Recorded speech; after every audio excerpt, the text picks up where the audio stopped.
Está esperando.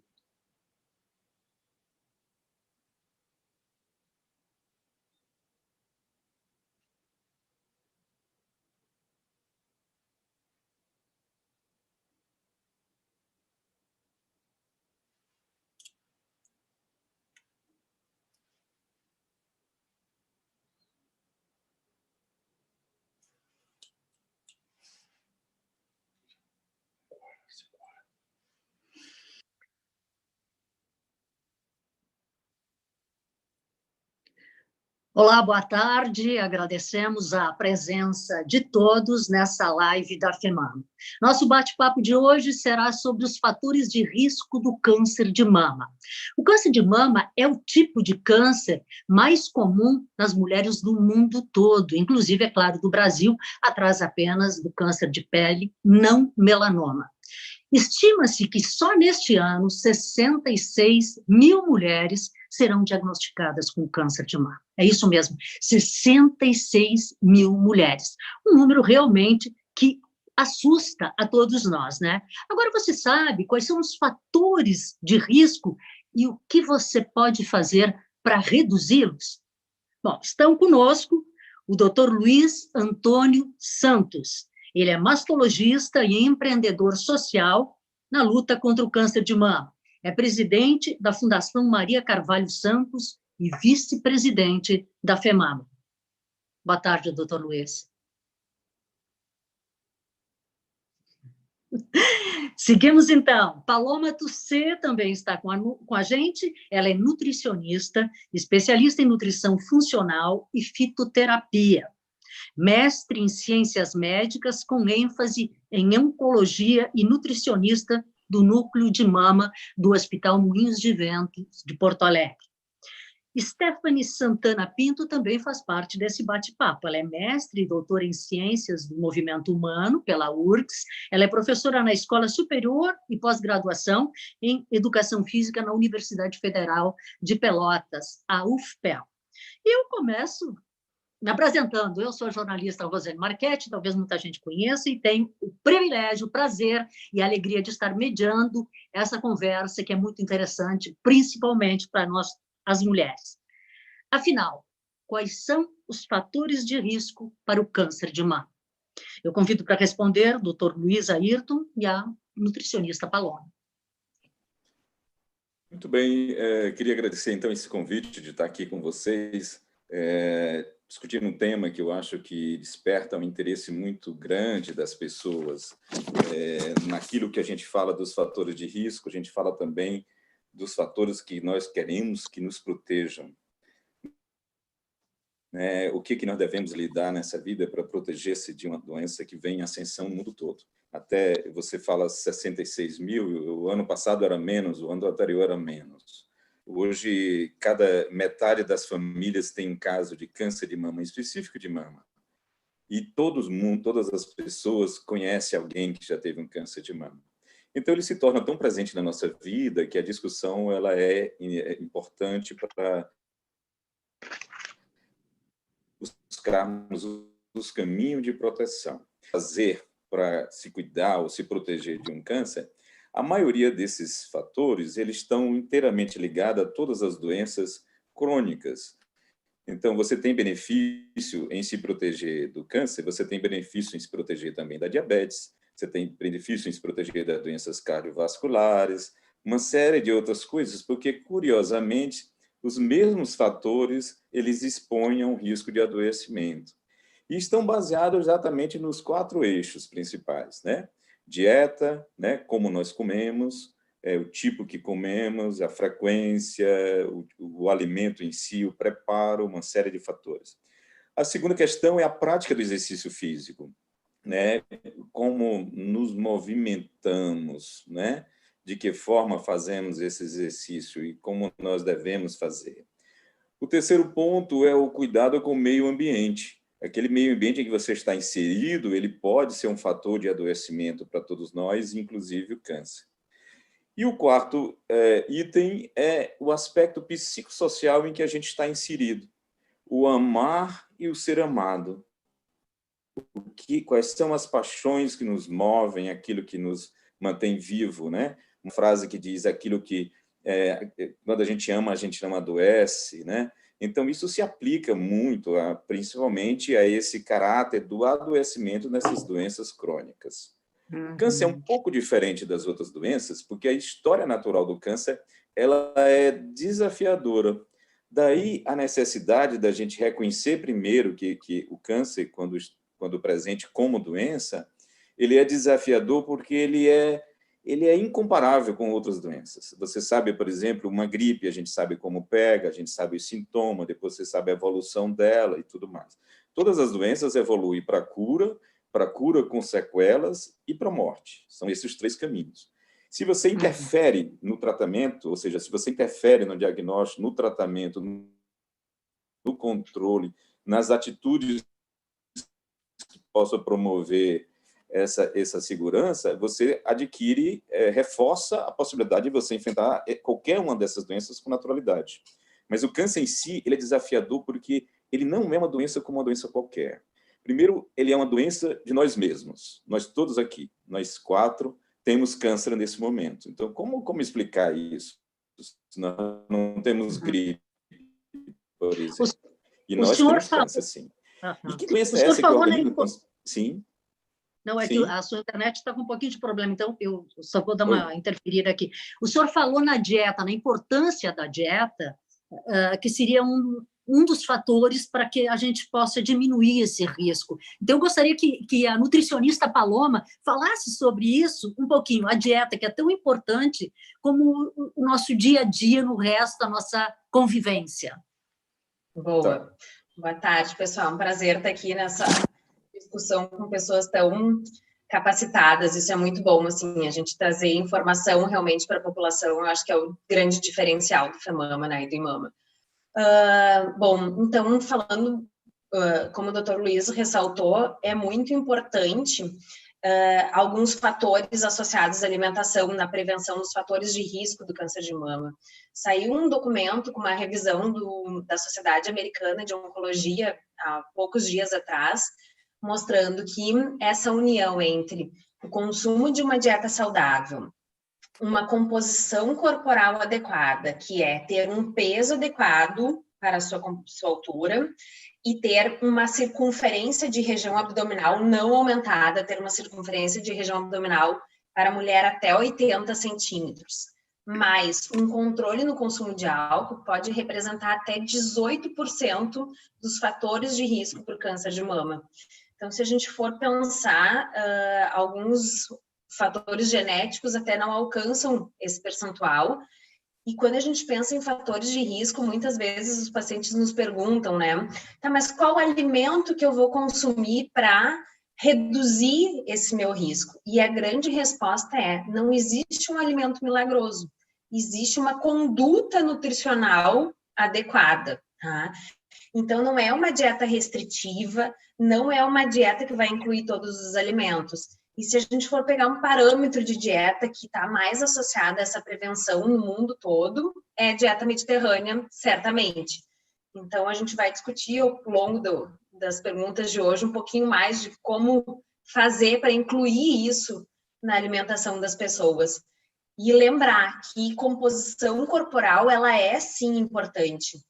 A gente sempre pensa, e a nossa população pensa muito isso, mas no Brasil a gente não tem uma prevalência de sobrepeso e obesidade tão grande. E é mentira. Se a gente for olhar aqui em Porto Alegre, que é a capital onde eu vivo, a gente tem entre as mulheres, gente, 60% de mulheres em excesso de peso. Tá? Isso é um número assustador. Tá? Se a gente for ver a média do brasileiro, tem 60% de excesso de peso, chegando a ter 15% de obesidade. É óbvio que os obesos graves nos Estados Unidos são muito mais incidentes, mas no Brasil a gente está num rumo disso. Por quê? Porque a dieta e os hábitos de vida estão cada vez mais inadequados. E foi exatamente isso que o Dr. Luiz falou brilhantemente, né? Vários hábitos que estão associados a outras doenças crônicas, como diabetes, como síndrome plurimetabólica, como colesterol aumentado, como resistência insulínica, são fatores de risco associados ao câncer de mama também. Ele falou também, o doutor Luiz, que começou a responder a pergunta sobre o fato de nos mexermos. Então, eu quero chamar a Stephanie para responder para a gente o que as pessoas podem fazer para reduzir o risco de câncer, agora falando em exercícios físicos. Bom, então, primeiramente, eu queria agradecer o convite ao FEMAMA. Eu estou extremamente feliz por estar aqui e, na verdade, representando não só uma professora de uma universidade federal que desenvolve pesquisas na área de atividade física, exercício físico com essa população de mulheres com câncer de mama, mas também uma mulher que passou pelo diagnóstico do câncer de mama em 2015 e fez todo o tratamento com cirurgia e quimioterapia. Então, eu tenho total empatia para com, né, essa situação, e eu acho que a ideia, justamente, de eu começar a pesquisar essa área foi tentando ajudar outras mulheres com essa minha ferramenta de trabalho a ter uma melhor qualidade de vida. Então, com essa apresentação, eu acho que é importante eu falar isso, até porque talvez eu aproxime mais as pessoas de mim e, consequentemente, as perguntas podem vir mais também para o lado pessoal, eu não me importo. Então, você acha que o exercício físico ele pode também ser um fator importante na prevenção do câncer? Ou só na recuperação de quem teve câncer? Com certeza. Na verdade, como a Paloma disse, esse documento que saiu agora, entre os fatores de risco que são responsáveis por 18%, né, dos casos de câncer no mundo, a inatividade física, o sedentarismo, ele está ali junto com o excesso de peso, com o consumo de álcool, com uma má alimentação. A inatividade física, ela está junto explicando também qual é essa combinação de todos esses fatores. Então, na verdade, a realização da atividade física, por exemplo, a atividade física que a gente chama de lazer, que é aquela que a gente faz por escolha. Eu vou dar uma caminhada, eu vou dar uma pedalada, eu vou ir em uma aula de dança e assim por diante, ela pode reduzir a chance do risco de câncer de mama em 13%, comparado com atividades muito baixas de atividade física de lazer. Lá em Pelotas, por exemplo, lá na minha universidade, de onde eu venho, a gente fez um estudo com mulheres lá, então, de Pelotas. E a gente viu que a atividade física de lazer, ela pode diminuir a chance do risco do câncer de mama em 56%, quando a gente compara com pessoas que fazem um baixo nível de atividade física. Então, a atividade física, sim, ela entra tanto na prevenção, como também entra durante o tratamento e após o tratamento do câncer de mama. Ela é um fator extremamente importante. Bom, agora a pergunta está aberta para todos. Quais são as orientações para os pacientes que estão em tratamento contra o câncer? Pode começar. Doutor. Eu gostaria de chamar a atenção também, e isso é bom a gente falar aqui, que estão algumas pessoas nos ouvindo, que nós, quando colocamos aqueles fatores que são bons ou mal, eles necessariamente têm que ser individualizados. Eu digo no perfil do indivíduo, daquele indivíduo, no sentido dos aspectos econômicos, no sentido dos aspectos sociais em que ele está inserido, geográficos, né? Essa relação com a vida, os aspectos, vamos dizer, familiares, os aspectos políticos, todos esses contemplam ações individualizadas nas orientações em relação a exercício, em relação à dieta, em relação a esse cuidado do meio ambiente. Você não pode imaginar que o que você repassa, todos compreenderão da mesma forma. É preciso que a gente tenha isso sempre, porque é necessário a adaptação daquele indivíduo ao sistema em que ele está inserido. Uma pessoa pode ter, por exemplo, acesso a alimentos orgânicos muito fácil, outros não. E o que eu posso fazer para compensar aquilo que eu não tenho, que seria ideal? Então, essas orientações elas devem ser individualizadas, mesmo que a gente fale isso. Eu chamaria atenção nesse momento, quando a gente está iniciando a nossa conversa. Uhum. A propósito do exercício físico, é interessante, eu não sei se você pode esmiuçar melhor, qual seria o exercício melhor? Acredito que o exercício aeróbico, aquele que a pessoa sai do lugar, né, a natação, a caminhada, principalmente a caminhada, porque ela pode ser feita em qualquer idade, né? Então, a caminhada, a bicicleta, a natação, a prática de esporte, no meu entender, elas são mais úteis do que ficar apenas numa academia. O reforço muscular ele é importante, mas se você tem a prática do movimentar-se, isso já é bastante interessante. Não sei se a professora Stephanie concorda com o que eu estou dizendo, mas... E complementando, né? Eu acho até que é uma questão... eu também tive câncer de mama em 2011 e tinha uma coisa que a minha médica sempre dizia: caminha, nem que seja um pouquinho, porque ajuda a combater a fadiga. Stephanie, ajuda mesmo? Muito. Para mim, ajudou. Na verdade, assim, as recomendações para os pacientes que estão passando pelo tratamento do câncer ou pessoas que passaram a gente deve evitar a inatividade. E isso, na verdade, é para qualquer pessoa da população, né? Evitar a inatividade e se manter fisicamente ativo o mais que tu consegue na vida. Em relação à fadiga, a fadiga relacionada ao câncer é um dos sintomas que prevalece nas pacientes por muitos anos até depois do tratamento. E essa fadiga, ela não é uma fadiga só física, ela é uma fadiga emocional, ela é uma fadiga relacionada com a cognição, ela é uma fadiga que ela é multifatorial.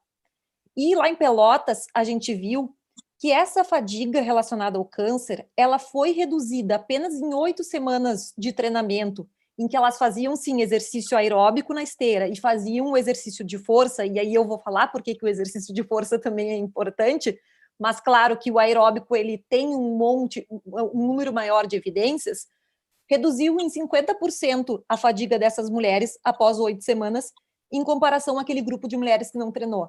Então, o exercício físico, a atividade física, ela acaba combatendo muito esse sintoma que é muito reportado pelas pacientes. E tem uma relação muito grande entre maiores níveis de fadiga e, consequentemente, uma pior qualidade de vida, uma volta ao trabalho mais atrasada, uma vida social que não volta ao normal tão cedo e assim por diante. Então, esses níveis de fadiga, eles podem sim ser combatidos com a realização de atividade física.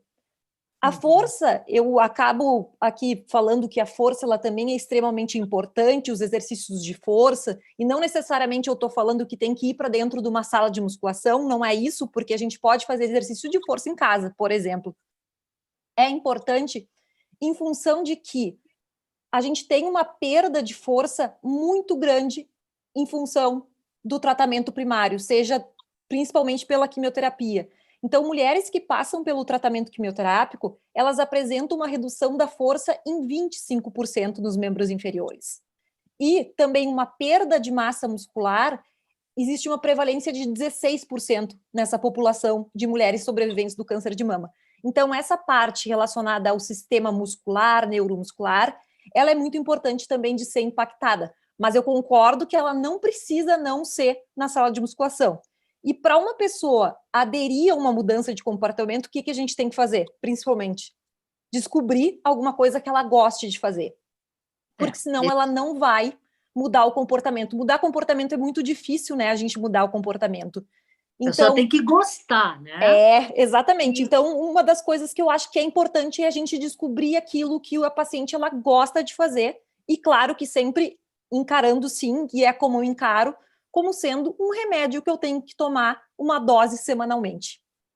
E qual é a comida, a melhor comida para quem está em tratamento, Paloma? Bom, eu acho que a gente tem 2 aspectos bem distintos para abordar. Eu falei aqui no comecinho que, na realidade, a dieta mediterrânea é uma dieta que está mais associada à prevenção de câncer, à diminuição dos fatores de risco, e é importante a gente diferenciar isso mesmo, né? O que é prevenção do que é tratamento, tá?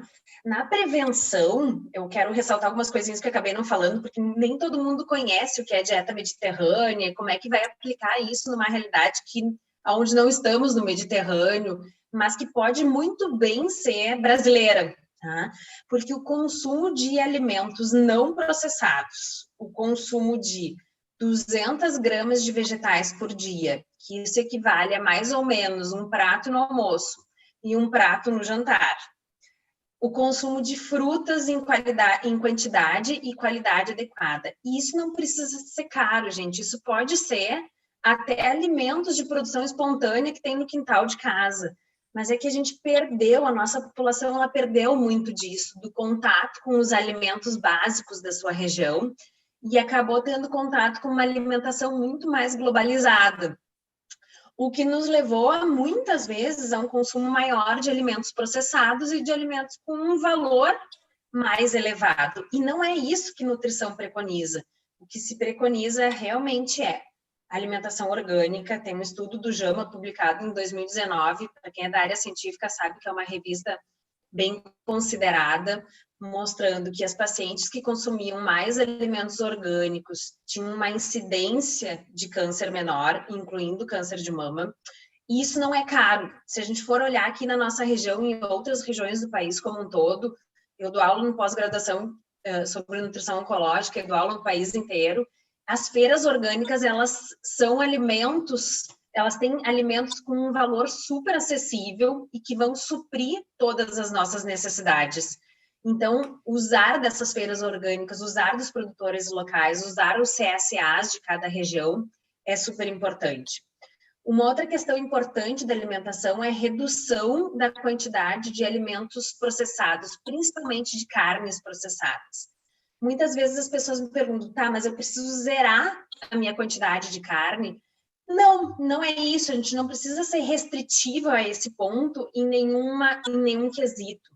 O que eu preciso é reduzir a quantidade, o ponto de corte que se mostra é 300 gramas por semana, que foi exatamente o ponto de corte que a gente usou no meu mestrado aqui, que eu fiz com a doutora Daniela Rosa, em câncer de mama e em incidência, mostrando que as mulheres que consumiam mais de 300 gramas de carne vermelha por dia, elas tinham uma circunferência de região abdominal aumentada, por semana, desculpa, elas tinham uma circunferência de região abdominal já aumentada no diagnóstico e tumores de maior volume que levam a um pior prognóstico.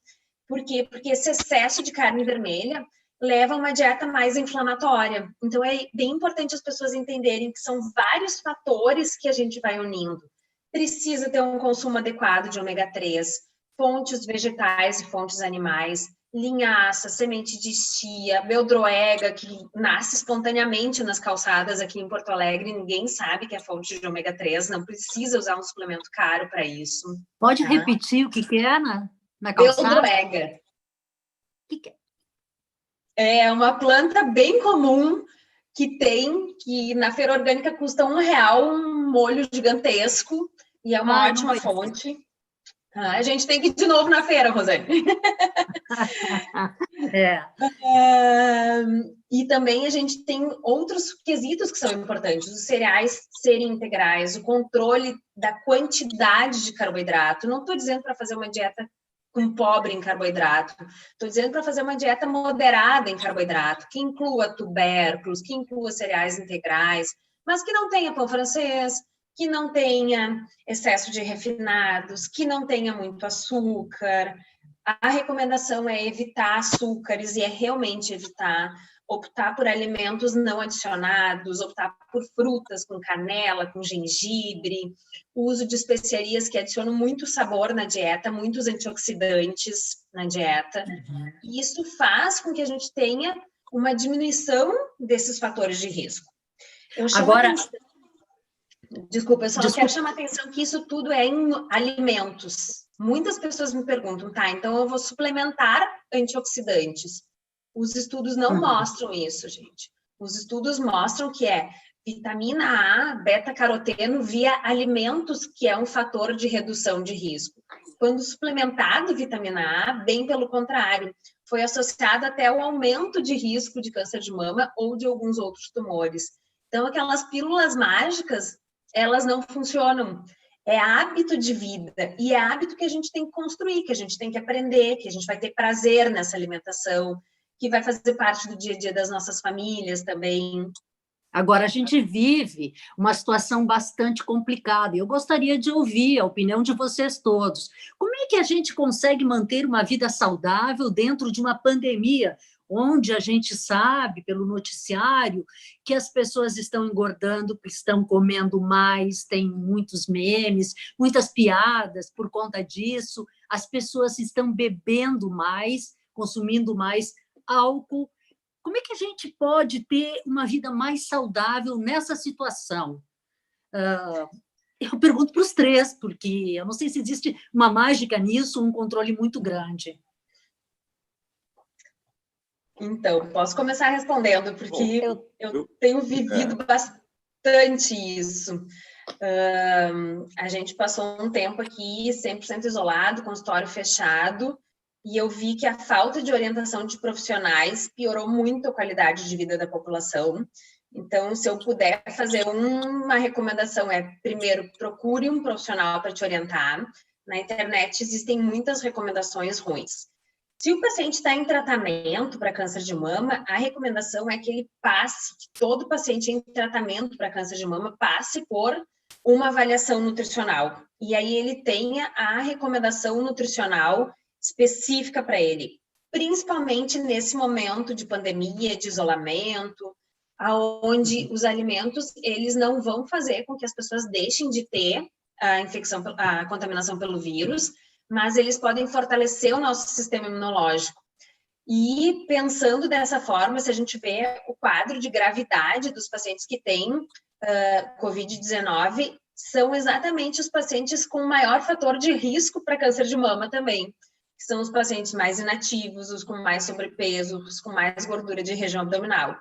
Então, tentar fazer com que a alimentação saudável se torne um prazer, aprender, buscar orientação, é a minha grande orientação para as pessoas nesse momento, porque elas precisam achar formas de fazer um estoque em casa e usar aquele estoque daquela comida. Na minha casa mesmo, a gente mudou um pouco do mecanismo. Antes a gente fazia compras toda semana, agora a gente faz um rancho para durar 20 dias e a gente faz uma organização do cardápio. A partir do momento onde a gente organiza esse cardápio, a gente pensa nisso previamente. E o que está pensado previamente facilita um hábito que não é automático para a pessoa. Se aquele hábito de alimentação saudável não é automático ainda, a pessoa precisa ter isso organizado, isso pensado previamente para conseguir executar. Então, conseguir o auxílio de alguém que ajude a organizar isso, a pensar nisso previamente, é uma das formas que eu vejo como sendo melhor. E a dica do Dr. Luiz, qual é para a gente manter o equilíbrio emocional nessa situação que a gente vive de pandemia, onde a gente consome muito mais do que é necessário por uma questão até de aflição, de ansiedade, de depressão, enfim. Alô, doutor Luiz? Eu acho que trancou a internet dele. Então eu posso falar. Exatamente, eu ia chamar a Stephanie. Tá. Bom, na verdade, assim, no que se refere à atividade física, né, é um momento muito delicado que a gente está vivendo também, porque em função de todo esse distanciamento social que a gente está vivendo, as pessoas, consequentemente, elas estão ficando cada vez mais inativas, né?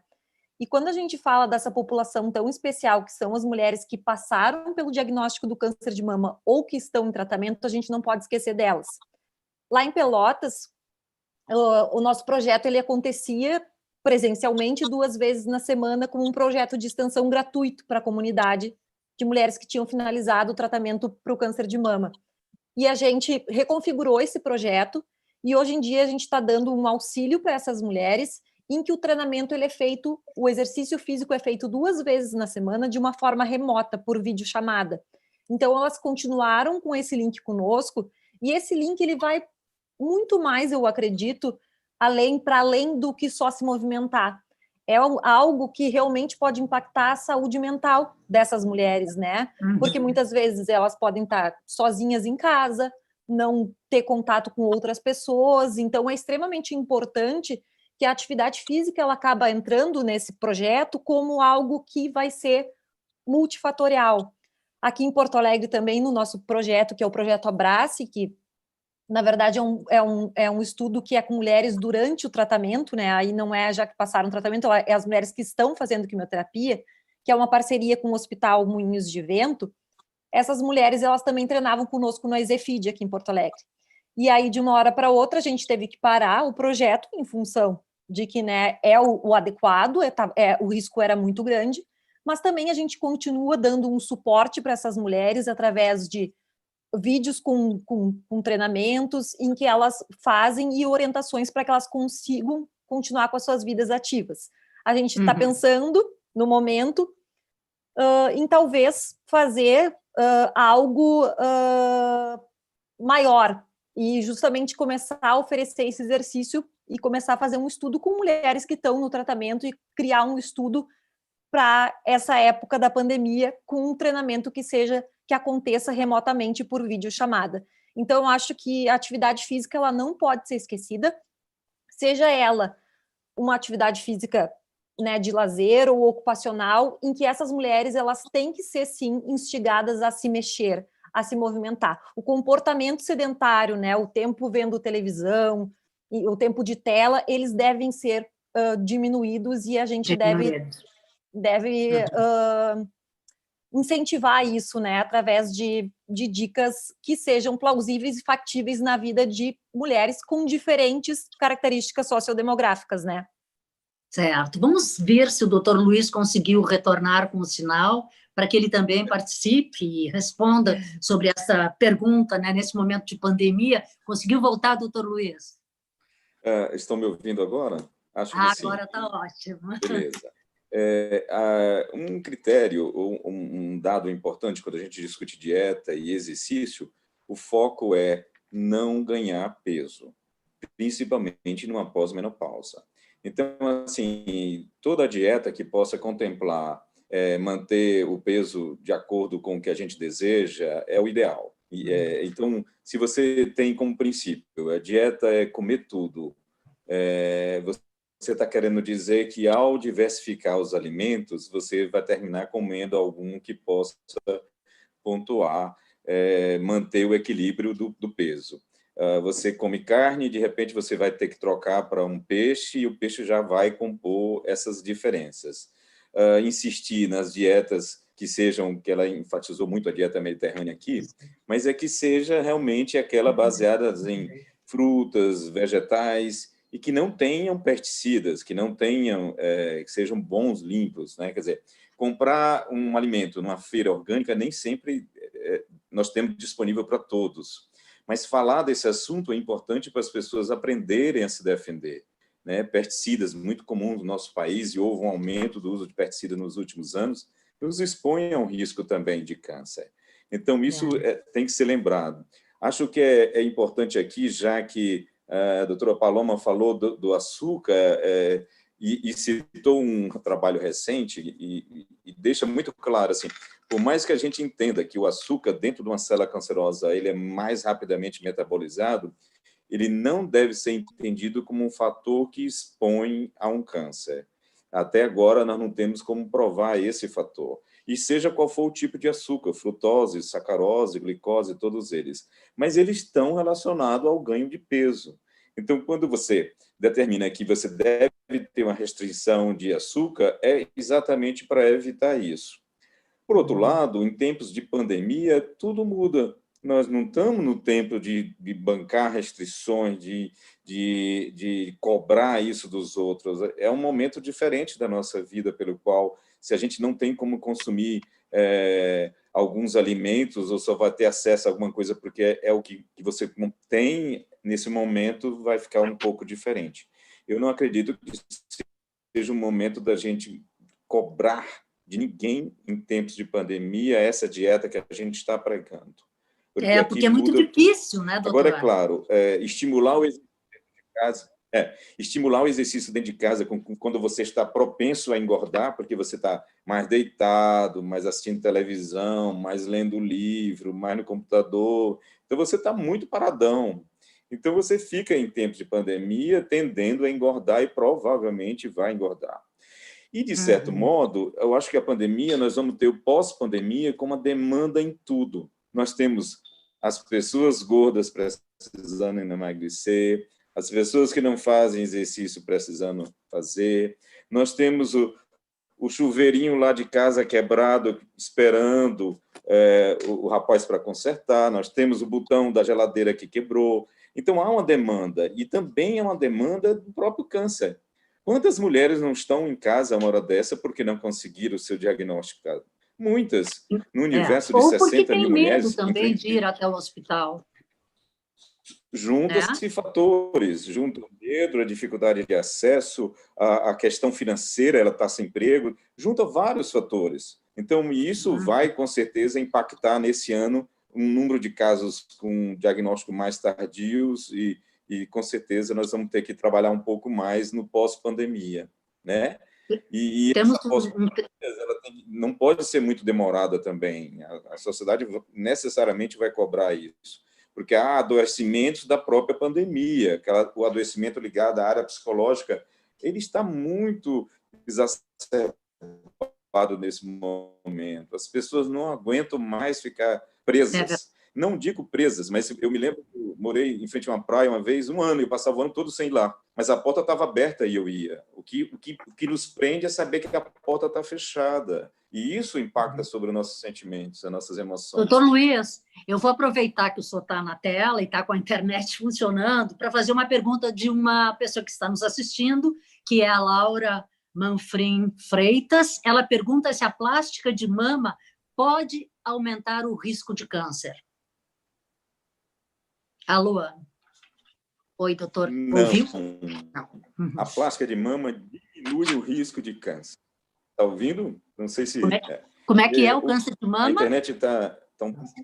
A plástica de mama, ela diminui a chance de câncer de mama, dependendo da técnica cirúrgica implementada. Onde é que nasce um câncer de mama? Na parte glandular da mama. Então, se você se submete a uma cirurgia que você retira parte da mama, o cirurgião tende a tirar o tecido glandular, ele está automaticamente fazendo com que diminua, assim, o câncer de mama, certo? Então, eu digo redutora, estou falando daquela que diminuímos o tamanho da mama. Então, se o cirurgião, seja cirurgião plástico ou mastologista que tenha feito a plástica dessa senhora, se ele for um bom cirurgião, ele vai realmente montar a mama com um tecido gorduroso, né? E isso torna-se uma mama mais protegida. Acredito nisso.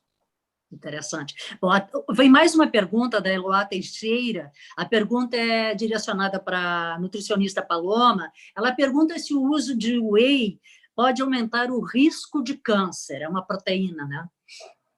Sim, o whey protein é a proteína extraída a partir do leite de vaca. E não, a gente não tem essa associação entre consumo de whey e aumento de risco de câncer de mama. Mas a gente tem que lembrar que durante o tratamento tem alguns tipos de tumor, inclusive alguns tipos de tumor de mama, isso é um conhecimento bem recente da área da nutrição, que além de terem seu ciclo celular, ou seja, sua replicação aumentada por glicose, também tem sua replicação aumentada por um dos componentes dessa proteína. Então, o suplemento de whey protein durante o tratamento, ele deve ser feito com acompanhamento nutricional, tá? Existem várias formas, existe toda uma recomendação, como a Estefânia falou antes, as pacientes elas diminuem muito sua aptidão física durante o tratamento, e isso se deve a todo um quadro da própria doença e inflamatório da doença e também do uso desses medicamentos, que exige um suporte nutricional diferente. E, às vezes, a gente precisa, até durante o tratamento, o suporte de alguns suplementos proteicos. Mas o nutricionista deve escolher se vai utilizar o whey protein, se vai utilizar a Ora Pronobis, se vai utilizar a proteína vegana, e aí existem todos uns parâmetros para a gente decidir isso durante o tratamento. Tem que ser bem individualizado.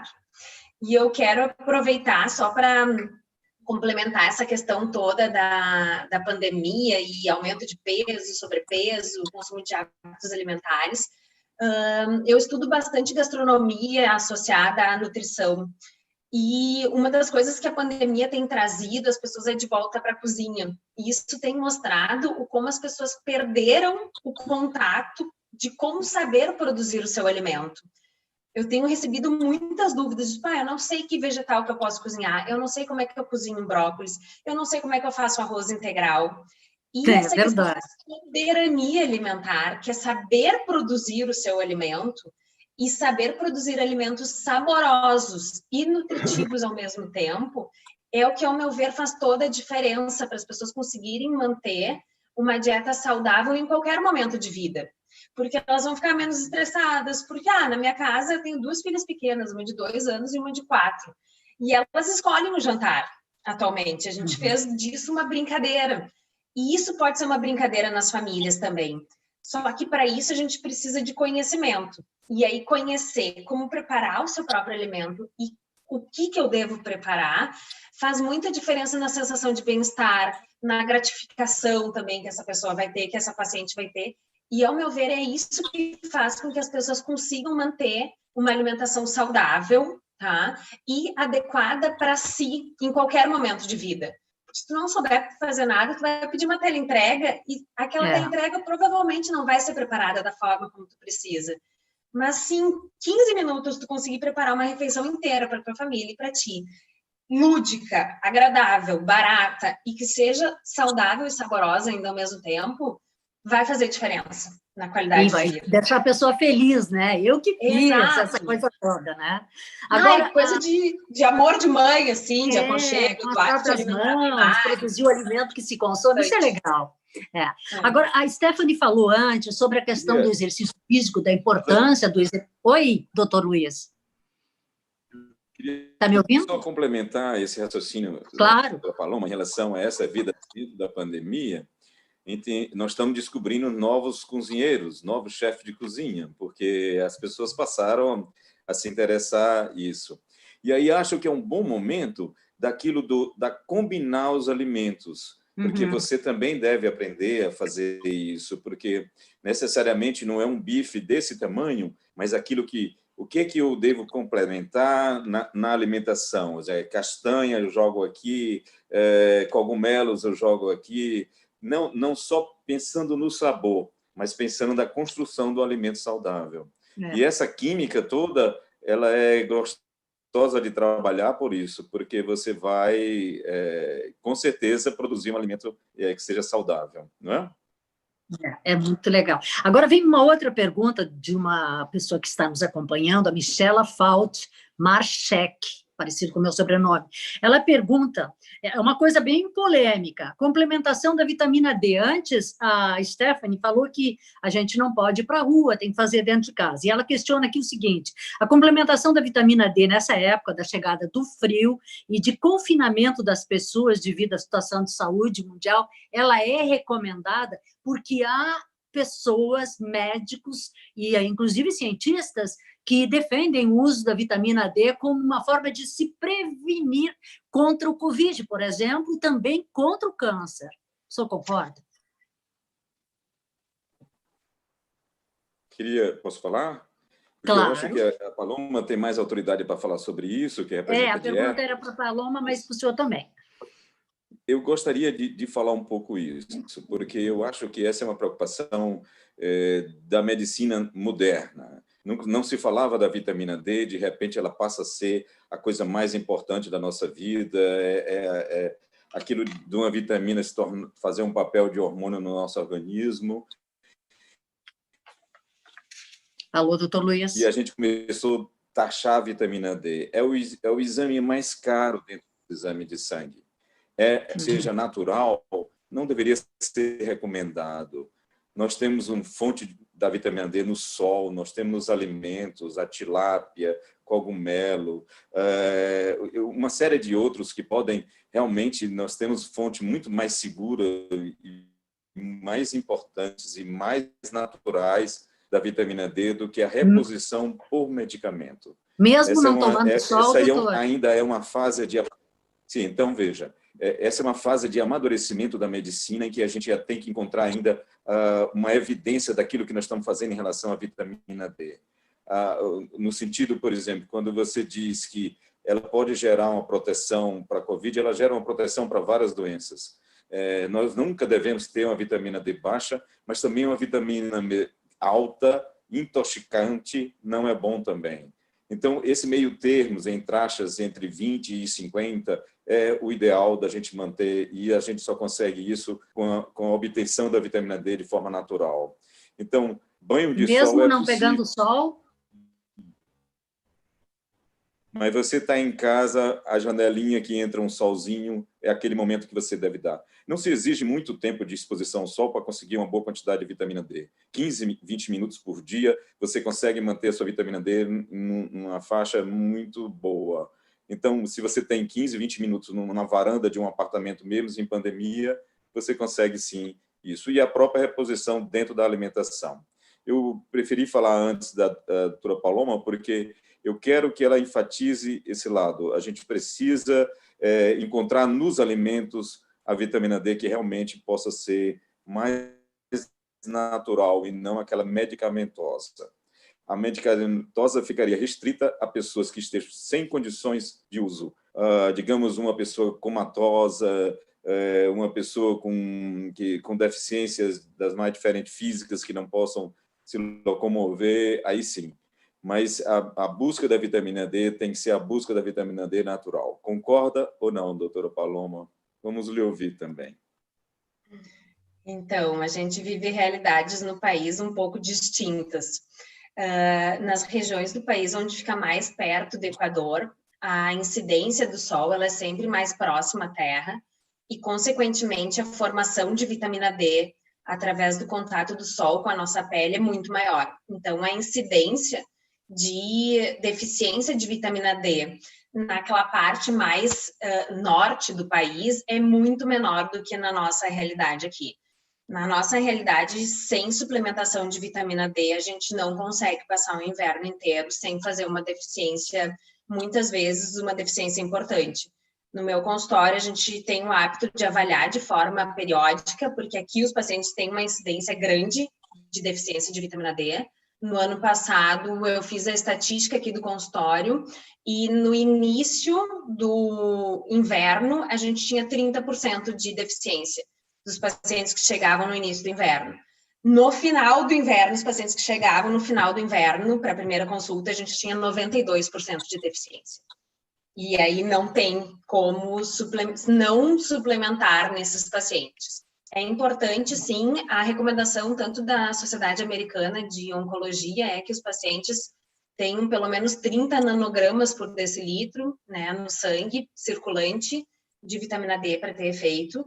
E as fontes alimentares são gema de ovo, pescados, um pouco em cogumelos, mas o que a gente vê é que falta também um pouco de ativação dessa vitamina D, porque muitas pessoas se preocupam só com o consumo de vitamina D, mas a gente precisa de outros fatores, como magnésio, para ativar essa vitamina. Então, além da suplementação, quando o paciente tiver uma deficiência, que na nossa realidade aqui não tem como ficar sem, tá? Ativadores de vitamina D são importantes também, porque o efeito da vitamina D no nosso organismo, seja na modulação da imunidade, ninguém vai deixar de ter contaminação por Covid porque tomou suplemento de vitamina D. Mas sim, a nossa resposta imunológica a vírus, a bactérias, a células cancerígenas, ou até em outras doenças como autoimunes, ela é muito melhor quando a gente tem dosagens adequadas de vitamina D circulantes. Então, a gente vive realidades um tanto quanto diferentes. E isso é importante, eu vi muitos avaliação estudos. e individualidade individual dos pacientes. Eu vi muitos estudos que pregam o uso da vitamina D para várias doenças, mas, enfim, isso ainda está sendo discutido, está sendo testado. Agora, eu queria conversar com a Stephanie, porque tem duas perguntinhas para você, Stephanie. São duas pessoas, tá? A Érica da Silva pergunta: musculação é recomendável para reduzir o risco de câncer? E durante o tratamento também é recomendável? A outra pergunta é sobre pilates. Pilates feito com instrumentos também é importante? Quem pergunta é a Juliana Oliveira e a primeira pergunta da musculação é da Érica da Silva. Bom, na verdade, em relação, então, aos exercícios de força que podem ser realizados, né, numa sala de musculação, as evidências, elas suportam, sim, que o exercício combinado, aeróbico e força, eles podem colaborar com pacientes que estão durante o tratamento, por exemplo, né? Reduzir, como eu disse, os níveis de fadiga, aumentar ou, no mínimo, não mudar a força muscular durante o tratamento. Aqui em Porto Alegre, a gente tinha 2 grupos que estavam treinando força. Um grupo treinava uma baixa dose, que a gente chamava, que era uma série de cada exercício, e outro grupo treinava 3 séries de cada exercício. E um grupo que não fazia nada, só os cuidados usuais. E a gente encontrou que mesmo elas em tratamento, elas tiveram um aumento da força bem significativo, em torno de 22%, enquanto que o grupo controle, que foi o grupo que não treinou, que apenas fez os cuidados usuais durante 12 semanas em tratamento quimioterápico, diminuiu a força significativamente. Então, a musculação, ela entra como algo, os exercícios de força entra como algo muito, muito importante. Eu acho que o melhor realmente é o treinamento combinado. As evidências em relação à prevenção, né, do câncer de mama, elas trabalham mais com a questão relacionada com atividade física, então elas não são em cima de exercício sistematizado, e sim em cima de atividade física, de lazer, quantidade de atividade física. O que a recomendação atual ela diz? Que a gente deve realizar para os pacientes com câncer, né, ou sobreviventes que já passaram pelo tratamento.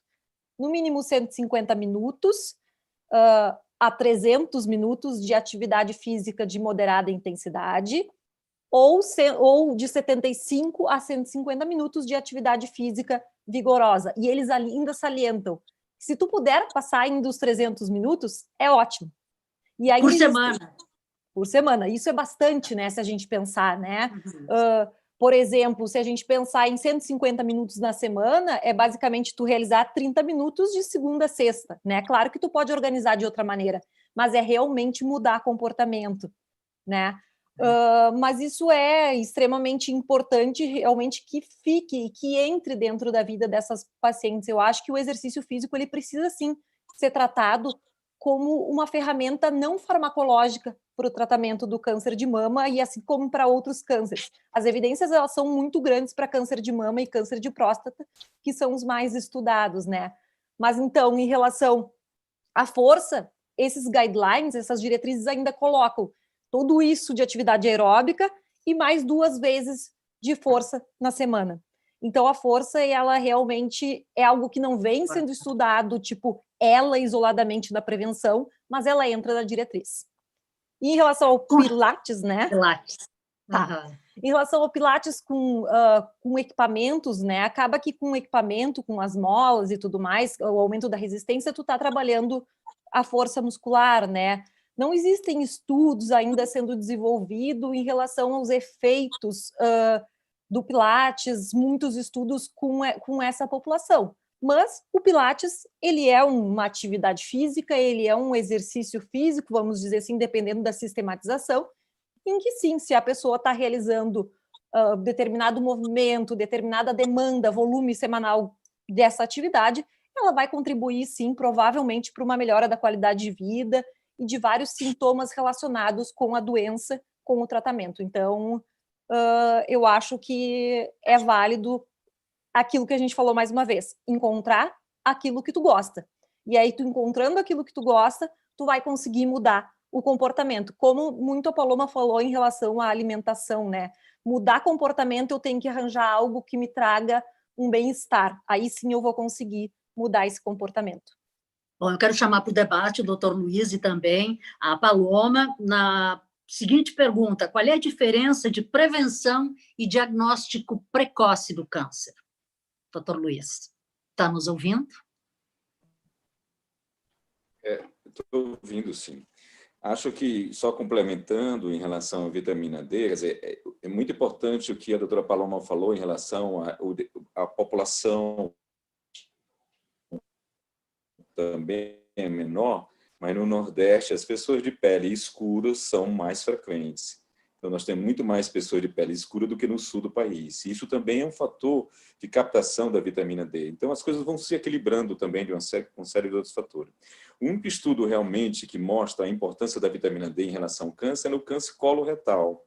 Se você tem uma deficiência de vitamina D, ela poderia estar relacionada com a baixa proteção em relação ao câncer coloretal. Isso não acontece, por exemplo, ainda com a mama. Não se tem nenhum estudo mostrando com a mama ou com outros tipos de câncer. A maioria do que nós sabemos em relação à vitamina D é que ela tem sua importância e deve ter mantido os níveis adequados para todos. A principal diferença entre prevenção e diagnóstico precoce é que quando você estabelece um programa de prevenir uma doença, é que você está conseguindo diagnosticar essa doença antes dela existir. O diagnóstico precoce é quando a doença já existe e você estabelece uma procura por ela na menor tamanho possível para estabelecer o mínimo de um controle referente à doença. Uhum. Então, é muito frequente a gente entender isso quando se aplica ao próprio câncer de mama. Nós temos dificuldades de encontrar alguém que possa estar realmente numa fase pré-câncer, porque você não sai biopsiando tudo, é preciso você ter uma imagem ou apalpar alguma coisa dentro de uma mama que possa ser necessária a indicação de uma abordagem cirúrgica. E aí sim é que você vai conseguir realmente, em alguns casos, identificar uma lesão pré-maligna, que seria mais ou menos as famosas displasia, aquele termo inadequado que durante muitos anos foi usada e que se refere muito mais naquele período pré-menstrual. As mulheres dizem, eu estou com uma displasia enorme na minha mama esse mês. Na verdade, ela está com dor, ela tem cistos, ela tem umas intercorrências. Mas se você faz uma biópsia, por um motivo qualquer, no estudo do tecido retirado nós encontramos uma displasia, aí sim nós estamos pegando uma alteração no tecido, numa fase realmente de prevenção, porque aquela lesão ainda não foi estabelecida num diagnóstico de um câncer. Então, a diferença é o momento, a evolução de como você introduz o diagnóstico. Em termos gerais, o que nós fazemos mesmo na mama é o diagnóstico precoce, certo? Que a gente tem que ter uma imagem que sugere uma suspeita. Então, quando você já tem um diagnóstico, provavelmente o câncer já existe. Bom, nós estamos encerrando essa live da FEMAMA, muito interessante, com dicas preciosas dadas pelos especialistas, né? Doutor Luiz, Stefânia, Paloma. Eu queria deixar esse tempo final para cada um deixar uma mensagem curta, porque nós não temos muito tempo e teríamos muitas perguntas para fazer. Então, eu vou pedir que cada um deixe uma mensagem aí para a gente encerrar.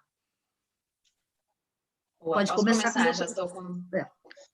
Tá ok, pode ser, Paloma. Eu já ia falar sobre, na realidade, a forma de prevenção, né, que foi a pergunta anterior, e eu acho que é bem isso, a gente aqui no Núcleo da Mama, a gente trabalha com prevenção também, além de tratamento.